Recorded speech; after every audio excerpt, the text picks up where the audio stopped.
Date with the Angel, starring Betty White, Bill Williams as Gus Angel, presented by the Plymouth Dealers of America, who proudly sell and service the beautiful new Plymouth for 1957. The time, about 4 months after Vicki and Gus Angel were married.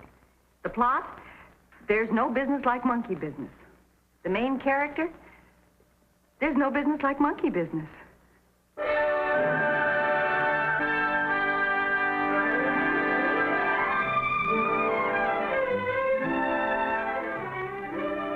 Come on, darling, we better get going if we're going to see the falls. They might turn them off. To the gang at Henshaw, Taylor, Malcolm, and Chase, care of George Why care of George? Read it and see.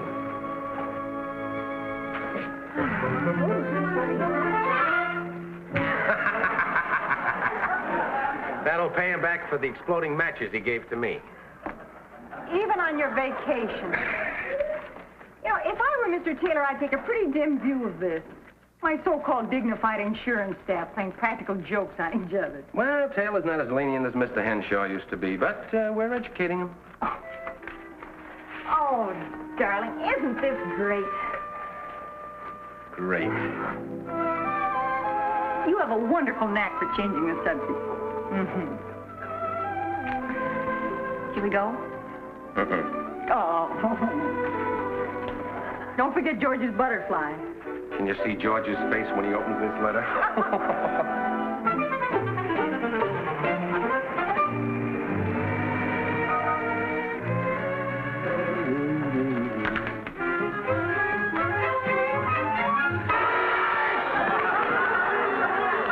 You yell?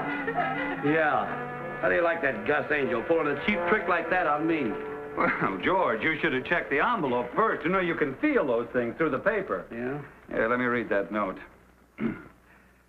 Dear gang, there's every animal in the world up here in Yellowstone, so we thought we'd send you one, Gus and Vicki. Hey, is Vicki in this, too? Well, that's what it says. Oh. You know, George, we've got to get up a nice little reception for them when they get back. Yeah. Let me see. Hey, I'll tell you what we do. How about turning their lawn upside down? How do you do that? Well, you just cut it up in 1 foot squares and turn it over. And when they come home, all they got is roots. Nah, everybody does that. I know what Hi, we'll do. fellas. Hi, Keith. Hey, when do we go on strike? No, we were just discussing getting back at the Angels. Oh? Get a load of that. The old butterfly trick. Clemson fell for it. Oh, well, gee whiz. See, I know. Why don't we dump a load of gravel in their driveway? No, it's too expensive. It's a thought. I know where we could get... What? What? Well, go ahead. I like it already. Yeah, this is the best one yet. They say there's every animal in the world up in Yellowstone, right? Right. Well, we're going to show them one they've never seen. Now, here's what we do. Keith, Kenny, you have work in here? Why else would we be here, Mr. Taylor? Sorry. Who did the correspondence with the Lydia Blyers people? Well, I believe that was Gus Angel's account, sir. Oh. Well, it looks like I'll have to bother him the moment he gets back from his vacation. Yes, sir. Well, why didn't you tell me that Angel had sent us a letter? Oh, Mr. Taylor, don't open that, sir. Mr. Taylor, sir. Don't.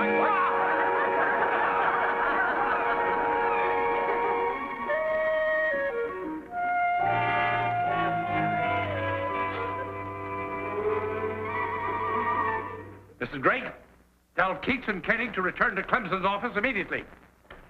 Mr. Taylor, shut up, Clemson.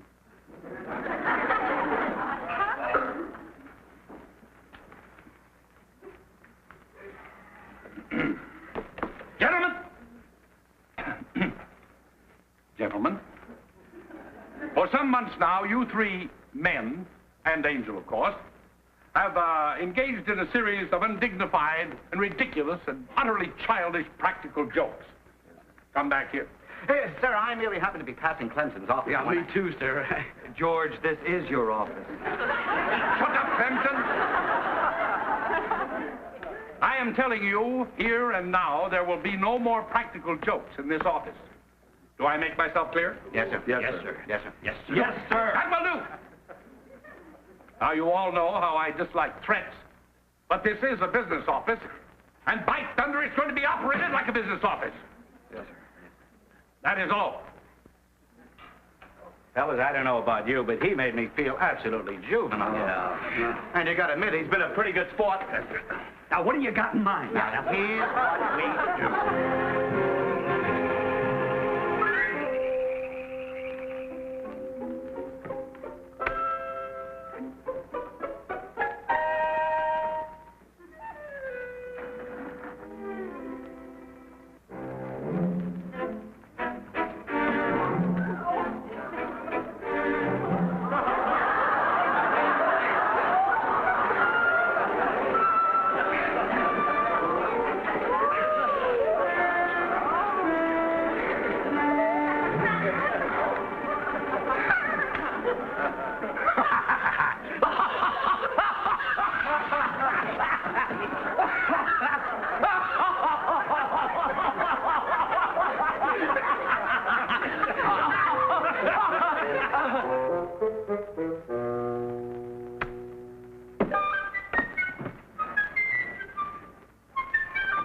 I'm so tired I'm seeing double.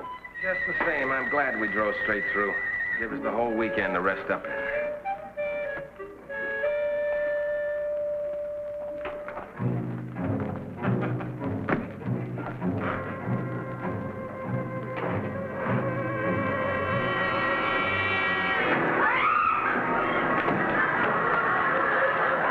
What happened?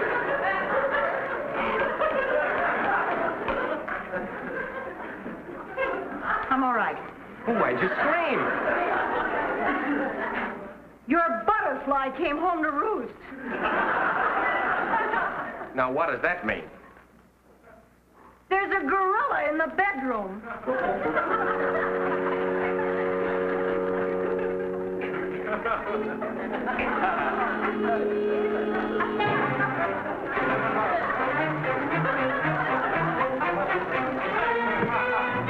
Honey, tired is tired, but a gorilla's in the bedroom. Why, it's a gorilla. And the big funny joke is over. You know who did this, don't you? Sure. Keats thought of it, and Wilma was taking care of the house for you, so George had the key, and Carl organized it. It had to be them. It would take at least two of them to lift it. How do you like those guys? This is not the moment to ask me that question.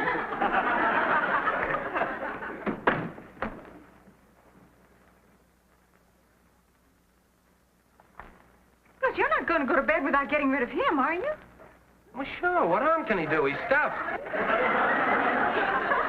I'm too tired to be reasonable. Get him out of here. Honey, he's too heavy. Tomorrow I'll call Murph, and he'll help me get rid of him.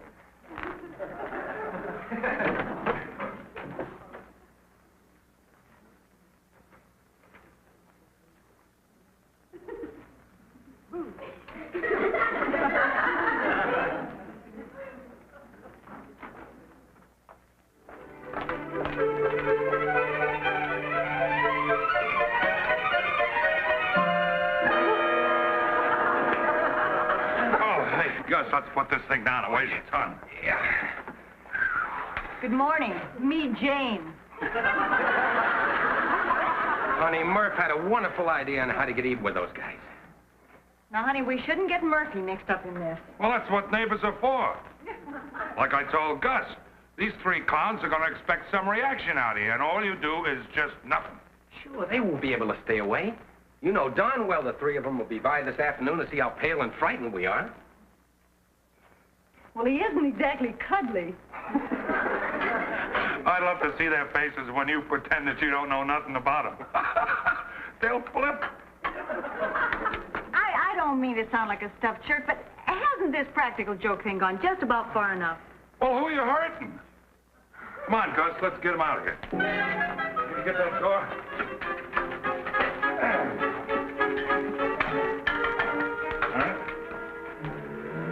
All right.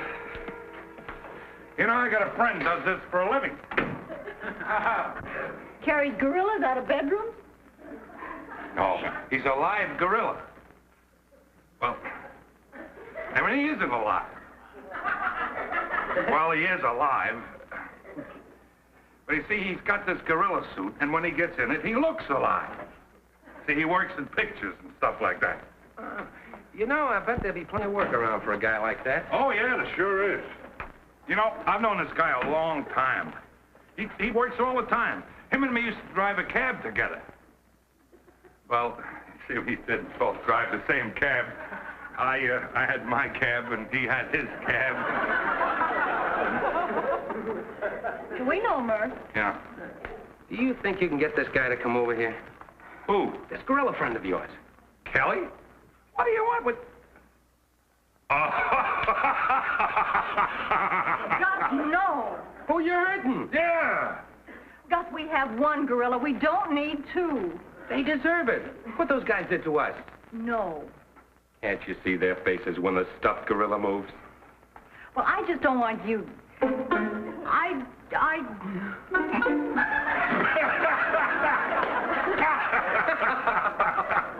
Murph, do you think you can get this fella? I'll call him right away. Now, here's what we'll do. Double. Why at the last minute like this, Mr. Kelly? Burt's done me a lot of favors. Besides, sounds like fun. Yep. Old Kelly will do a real good job for you. You sure you won't stay and watch? Oh, no. Kel's right. They wouldn't act natural with a stranger around. Well, we'll give you a scream-by-scream report. I think they're here. I'll sneak out through the patio. See you later. Come on, Mr. Kelly. Now, remember, at first we're going to pretend we don't know anything about any gorilla. Now stand between the beds where the stuffed gorilla was. What do I do when I get in the bedroom? Ad-lib.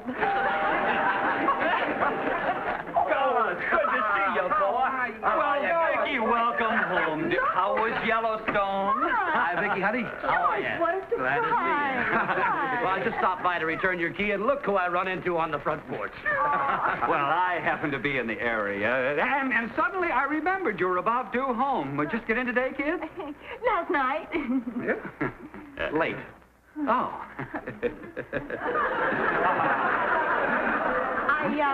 I'll take the key now, George, while I think of it. What key? Oh, key. Yeah, key. Sure. Mm-hmm. Drove right through, huh? Straight through. Never mind, George. I can get the key from Wilma. That's a funny thing. You know, I made a special trip here, too. Key. Well, you're here now. That's the main thing. Yeah, well... yeah. Well... Well... Everything all right when you got home? Well, sure. Why shouldn't it be? Well, no reason. I just thought there was Wilma looking after everything and all that. No reason. I must call Wilma and thank her. The place looked perfect when we came in last night. Oh, Gus, I just happened to think. I wonder if you have a black tie. Dolly and I are going to a formal dance at the country club next week. And, well, I must have mislaid mine, so I'll just go in the bedroom and borrow yours. I don't have one. You don't have one. Oh, say, Vicki, that reminds me. Wilma seems to think she left a sweater around here somewhere. She did. I found it this morning. Good, I'll get it. Here it is. What? Yeah. That's it. Oh, Gus, if the fellas will excuse you, could I see you outside just a minute? Honey, we can't be rude. Oh, no, please, go ahead. all right? We're like one of the family. Go ahead. Make yourselves at home. Sure, thank you. Do you think we put that girl in the wrong house? What's the matter with you? Can't you see what they're doing? They're just toying with us. They are? Now, they've got that gorilla stashed somewhere, and they're just trying to make us sweat. Sure. Look, you look in the bedroom, and I'll go in there.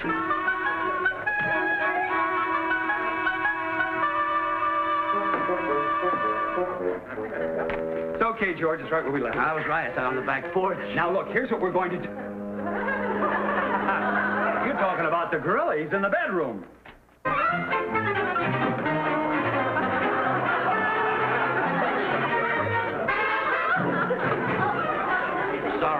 Why, so are you. There has to be some... Look, even I know we can't both be right. Come on.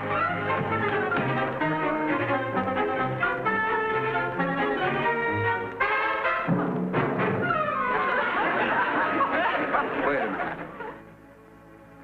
You know how they do this, don't you? This room somehow connects with the service porch, and every time we charge into one room, they shove the gorilla in the other. Yeah, either that or they got some pretty shaggy laundry out there. Well, come on, let's get this monkey out of here. He's costing us $10 a day. Yeah.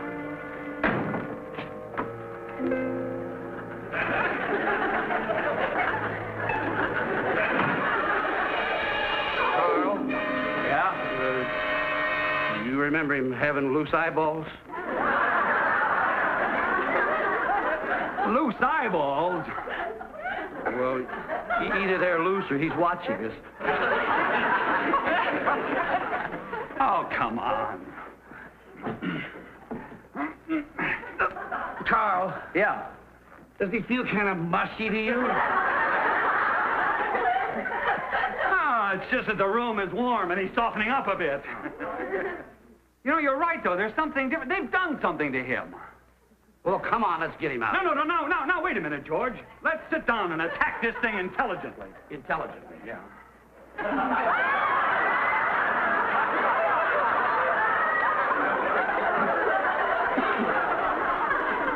Well, the first thing is, we know we put a gorilla in here yesterday. Right. That's right. The Angels came home last night and saw that gorilla. That's right. And just a moment ago, you saw a gorilla in the kitchen.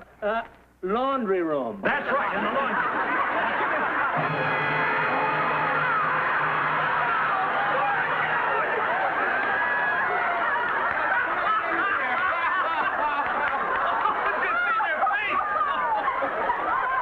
This is Mr. Kelly. He works for the movies. Oh, no. I had an idea there was a man. Yeah. No, it's a funny gag. It's a funny gag. It's funny. When we came home last night and saw your gorilla, well, we had to do something. She slept in the other room. Who didn't? Hey, Gus, I enjoyed your butterfly. Uh-oh, wait a minute, kids. So did Mr. Taylor. We've had it. Oh, yeah. Yeah. Mr. Taylor blew his stack when he opened that envelope of yours with a butterfly in it.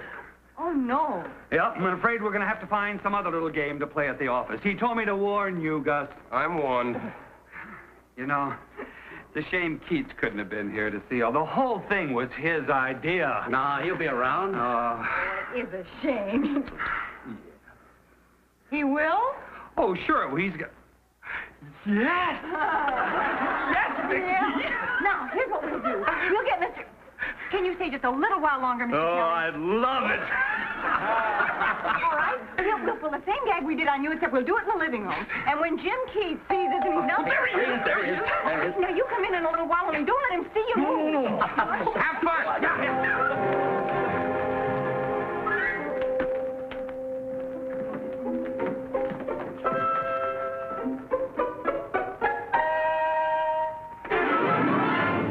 Hello, Vicki.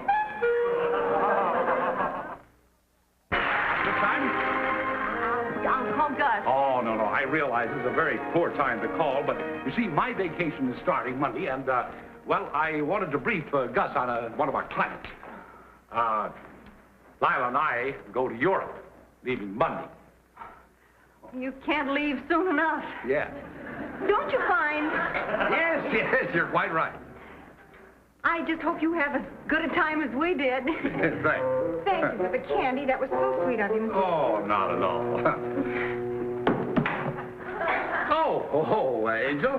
Mr. Taylor, I didn't know you were here, sir. Yes, I just wanted to tell you a little something here, and then I'll be on my way. Oh, don't go, Vicki. This will only take a second.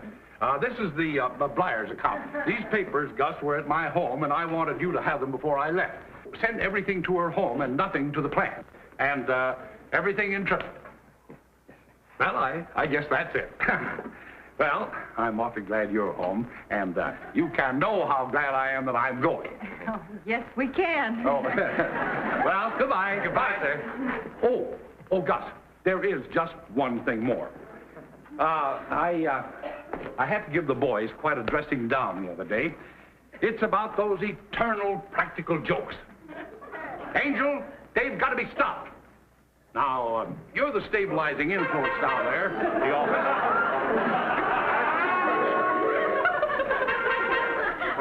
And I'd kind of like to have you take charge while I'm away. You know, it's absolutely ridiculous. Men, grown men, acting like children. Why, even Keats is guilty. Wrong one. No, I thought he was the wrong one, too. But he was guilty. Yes, he was the one who, he punched those little holes in the paper drinking cups, you know. Oh, ridiculous. A dignified man like Keats, thinking that it's funny to see water dribbling down somebody's shirt front. No. You know, we have a business firm, and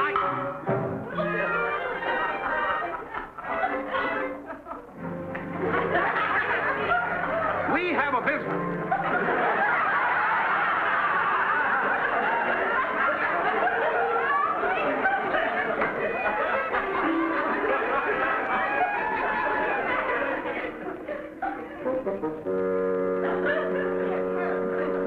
We got it in Yellowstone. Our Yellowstone? Well, this friend of ours is the curator of the museum up there, and he didn't know what to... And he had this gorilla in his museum. And it was confusing the tourists, so he asked us if we'd bring it down. What were you saying about... Was it here when I came in? Well, yes, he's too big for the closet, and, you want me to deal directly with Miss Blythe, sir? Yes, yes, Gus. You see, you're the only one that can... Yeah, but he's not indigenous to Yellowstone. Well, that's what was confusing the tourists. Offhand, I would say that your Yellowstone friend is imposing upon you. Well, we're going to get him out of here the minute we can. Well, Lila and I are booked on for Liverpool on one of the big steamers, and I'm just old-fashioned enough to, or maybe I'm just old enough to think that an ocean voyage is the only voyage. I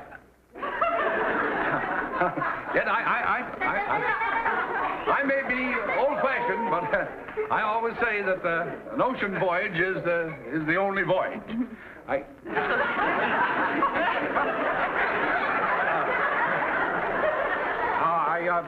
Of course, this may make me feel old-fashioned, but that's the way I have. Could I have a glass of water, please? Let me get it. No. I'll get it. I need the wall.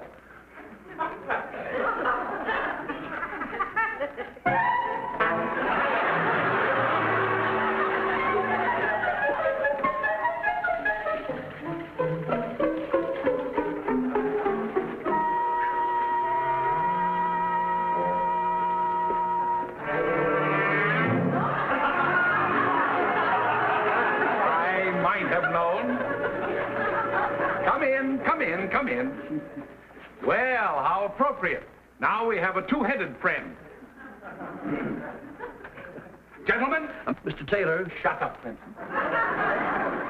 Now, which one of you would like to explain this childish nightmare?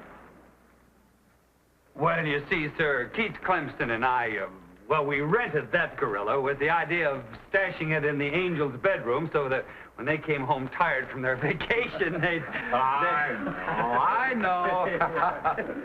That's the funniest thing I ever heard of. Well, we kind of thought it was okay. Isn't it? Yeah. And when we found the gorilla, I thought of Mr. Kelly here, and he was kind enough to... To come over and scare them. What else? Well, then when we found out Jim Keats was coming over, we thought it'd be funny. All right. This is exactly the childish nonsense I've been talking about. Now, today is Saturday, and technically you're on your own time, but Did you say Jim Keats was coming over here? Well, yes, sir. That's what started all the trouble. When the doorbell rang, we thought... Mr. Taylor, no. Now, here's what we'll do.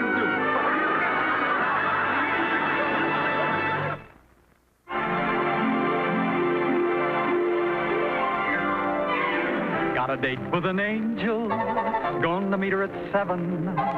Got a date with an angel, and I'm on my way to heaven.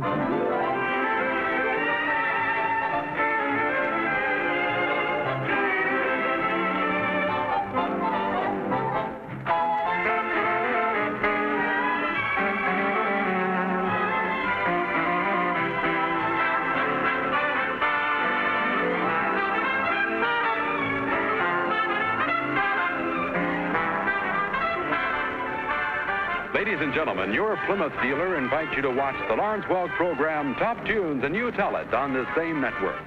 And the dramatic show Climax every week on another network. Tom Kennedy speaking. Good night, everybody.